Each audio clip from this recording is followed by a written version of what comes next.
Welcome to our channel. Prince super star Mahesh Babu అలానే రాజమౌళి వీళ్ళిద్దరి కాంబోలో వస్తున్న ఒక మూవీలో ఒక చిన్న షాట్ బయటకి లీక్ అయిపోయి ఈ షాట్ వల్ల కేవలం అంటే కొన్ని 10 కోట్ల వరకు నష్టపోయినట్టు తెలుస్తోంది. సో ఈ టాపిక్ గురించి డిస్కస్ చేద్దాం. ప్రస్తుతం మనతోటి సినీ క్రిటిక్ జగదేవ్ గారు ఉన్నారు. వెల్కమ్ చెప్పేద్దాం. Hi sir. నమస్తే అండి. రాజమౌళి గారు ఇప్పుడు అట్లానే మహేష్ బాబు గారు ఇద్దరు కలిసి మూవీ తీస్తున్నారు కదా. సో అయితే ఒక క్లిప్ ఒకటి వైరల్ అవుతుంది అనమాట. మూవీలోది ఆల్రెడీ బయటకు వచ్చేసింది. అయితే ఈ క్లిప్ వల్ల 10 crores వరకు నష్టపోయినట్టు తెలుస్తుంది. ఏం చెప్తారు సార్? SSMB 29 విత్ జక్కన్న గారు. అసలు రాజమౌళి సినిమా అంటేనే కంప్లీట్ ఫుల్ ప్యాక్డ్ సినిమా అన్నట్టు. అంటే సినిమా వాళ్ళు ట్రైలర్ రిలీజ్ చేసిన వాళ్ళు ప్రీ రిలీజ్ ఈవెంట్ వరకు కూడా అందులోంచి చీమ తలకాయ కూడా బయటికి రాదు ఇన్ఫర్మేషన్ విషయం. Yes sir. And moreover Mahesh Babu జక్కన్నది ప్రాజెక్టు ఎంత ప్రెస్టీజియస్ అంటే జక్కన్న అనే వ్యక్తి సినిమా ఇండియన్ సినిమాగా దాటి ఇంటర్నేషనల్ ఇదైపోయింది ఆస్కార్ దీంతో. సో ఇటువంటి సందర్భంలో తీస్తున్న సినిమా కాబట్టి ఇంకాస్త హైప్ ఇంకాస్త క్రేజ్ పెరిగిపోయింది. దానికి తోడు మహేష్ బాబు ఎటువంటి super star, prince Mahesh Babu అంటే ఒక హాలీవుడ్ రేంజ్ ఉన్న సూపర్ స్టార్ ఆయన. సో అది బయటికి వచ్చిందని తెలియగానే మరుక్షణమే ప్రొడ్యూసర్స్ వాళ్ళు యూనిట్ టీం అంతా కూడా రెస్పాండ్ అయ్యారు. ఇమీడియట్గా అన్ని ఎక్కడక్కడ ఏమి సోషల్ మీడియాలో అన్ని డిలీట్ చేయించారు. కానీ ఇంకా చిన్న చిత్తగా ఉంటాయిగా. ఇప్పుడు మీ ఫోన్లో వచ్చింది, మీ ఫోన్లో డిలీట్ చేసేలా నాకెలా తెలుస్తుంది? ఆన్లైన్లో లేకపోవచ్చు, బట్ మీ ఫోన్లో ఉన్నదాన్ని నేనేం చేయలేను కదా. అలాగే ఫోన్లో ఉన్నవి ఎవడో ఒకడు మళ్ళీ పెట్టడం. ఒక అన్నోన్ ఛానల్ ఉంది, చిన్న ఛానల్ ఉంది, తక్కువ సబ్స్క్రైబర్స్ ఉన్నాయి. అలాంటి దగ్గరికి వాళ్ళు ఎవరు ఐడెంటిఫై చేయగలరు? ఎక్కువ మంది సబ్స్క్రైబర్స్, ఎక్కువ మంది ఫ్యాన్ ఫాలోయింగ్ ఉన్న ఛానల్స్ అయితే ఐడెంటిఫై చేసి ఇమీడియట్గా బ్లాక్ చేపిస్తారు. అప్పుడప్పుడే వచ్చి అప్కమింగ్ ఛానల్స్లో చేస్తే ఎలా చేస్తారు? చేయలేరు. అలాగయ్యే నేను డిలీట్ చేశాను తెలిసిన తర్వాత ఎవరో డిలీట్ చేస్తారా మనం చూడలేదు అనుకున్నాం. ఇవాళ పొద్దున్న ఒక చిన్న ఒక మొబైల్లో స్టేటస్ చూశాను. అదేంటంటే సేమ్ ఫుల్ హెయిర్ ఉంది, మహేష్ బాబు ఇలా నడుచుకుంటూ వస్తుంటే వెనక నుంచి అప్పుడే ఒక ఆఫీసులో వచ్చి అటు తోస్తూ ఉంటాడు. ఇంకొంచెం మళ్ళీ ఇంకొంచెం ముందుకు తోస్తాడు. తోసిన తర్వాత అక్కడ ఒక ఆయన వీల్ చైర్ ఏదో చైర్లో ఉంటాడు. ఆ చైర్ అక్కడ ఆయనకి మోకాల మీద కూర్చోబెడతాడు. అంటే అంతే సీను. నాకు అక్కడ అర్థమైంది ఏంటంటే ఆ సీన్కి ఉపయోగపడే ఎక్కడైతే తీస్తున్నారో వేరే కంట్రీలో ఎక్కడ తీస్తున్నట్టుంది, ఆ కంట్రీలో సపోర్టివ్గా వెళ్తారు కదా, వాళ్ళు ఎవరో కారులోంచి తీసినట్టుగా మాత్రం నాకు అర్థమైంది. ఓకే, క్లియర్గా అక్కడ కారు ఇలా ఫోన్తో తీస్తుంటే కారు డాష్ బోర్డు కూడా కనిపించింది.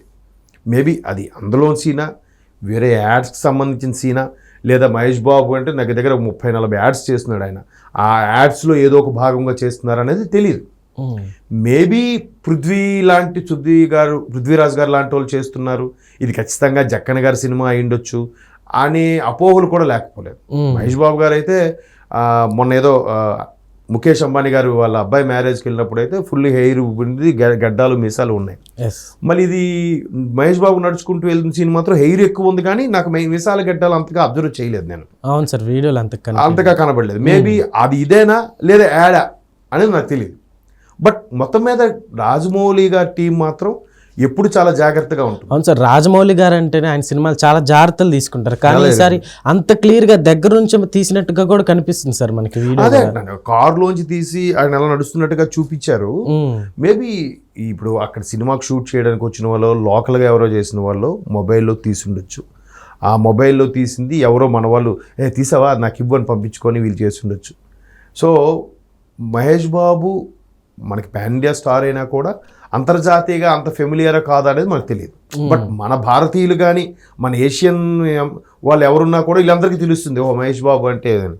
బట్ అక్కడ ఎవరో అంత ధైర్యంగా తీశారంటే ఒకటే కావాలని చేస్తుండొచ్చు, లేదా క్యాజువల్గా ఒక సీన్ చేద్దాం మేము ఆ షూట్ క్యూరియాసిటీ, అరే మహేష్ బాబు షూట్ చూశాను రా అని చెప్పుకోవడానికి కూడా కొంతమంది గొప్పగా ఫీల్ అవుతారు.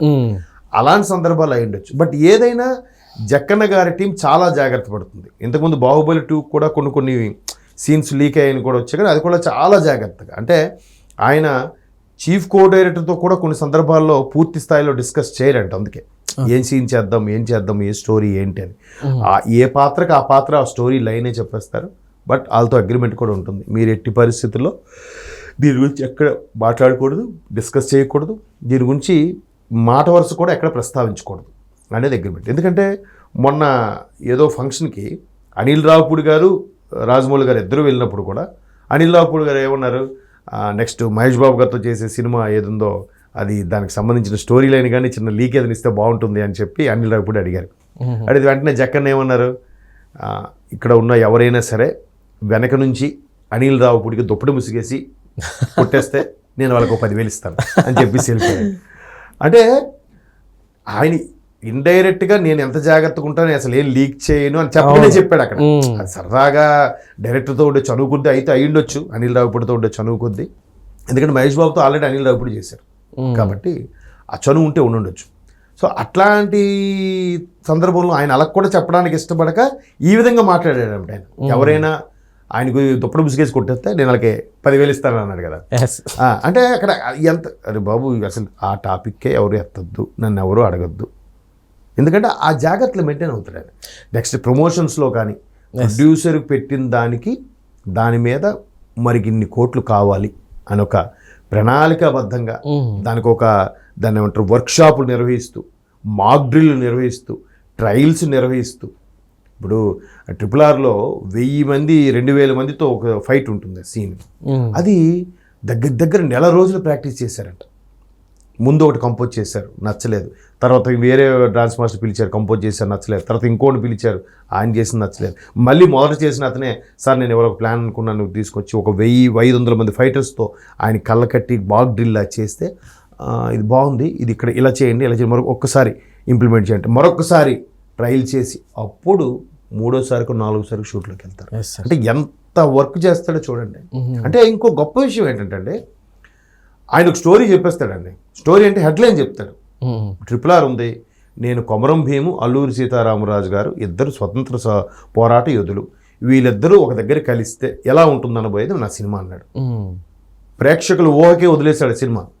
కానీ వెళ్ళి చూస్తే అసలు వాళ్ళు సమరయోధులే, బట్ ఆ పేర్లతో ఉన్న మరొక వాళ్ళ స్టోరీలు వేరు అసలు. బట్ ఎంత బాగా చూపించాడు అక్కడ, విజువల్ వండర్ కదా. ఆ జంతువులను పట్టడము, ఆ గోండు జాతి పిల్లల కోసం వెతికించడం, ఈయన పోలీస్ ఆఫీసర్గా పోలీస్ ఆఫీసర్గా నటిస్తూనే వాళ్ళని తప్పించడము, ఎంత బాగా చూపించాడు. ఇంకోటి స్టోరీ లైన్ ఇచ్చేస్తూ కాన్సెప్ట్ చెప్పేస్తూ మీ ఊహకే వదిలేస్తున్నాను, మీరు అనుకున్న దానికన్నా మించి నేను తీస్తాను అన్నట్టుగా తీస్తాడు. That is Jakkanna. ఓకే, అంటే ఆయన మైండ్లో ఊహించుకుంటాడు, నాకు ఇలా కావాలి, ఇలా వింటే బాగుంటుంది, ఇలా ఉంటే బాగుంటుంది. ఓకే, అలాగ వచ్చే వరకు ఆ సీజీలో wire work, green mat, blue mat తాపత్రయపడతాడు. అందుకే అది చెక్కుతాడు అని అంటారు. ఎందుకంటే అమరశిల్పి జక్కన్నలాగా చెక్కుతాడు అని ఒక పేరుంది. కాబట్టి అంత పక్కాగా ప్లాన్డ్గా చేసే దీనికి, ప్రాణంగా చూసుకునే సినిమాకి ఇలా లీక్ చేస్తే ఎవరికైనా బాధ ఉంటుంది. ఆ బాధని వాళ్ళు టీం అంతా ఎక్కడికక్కడ డిలీట్ చేసేలాగా పెట్టారు. Okay sir, thank you.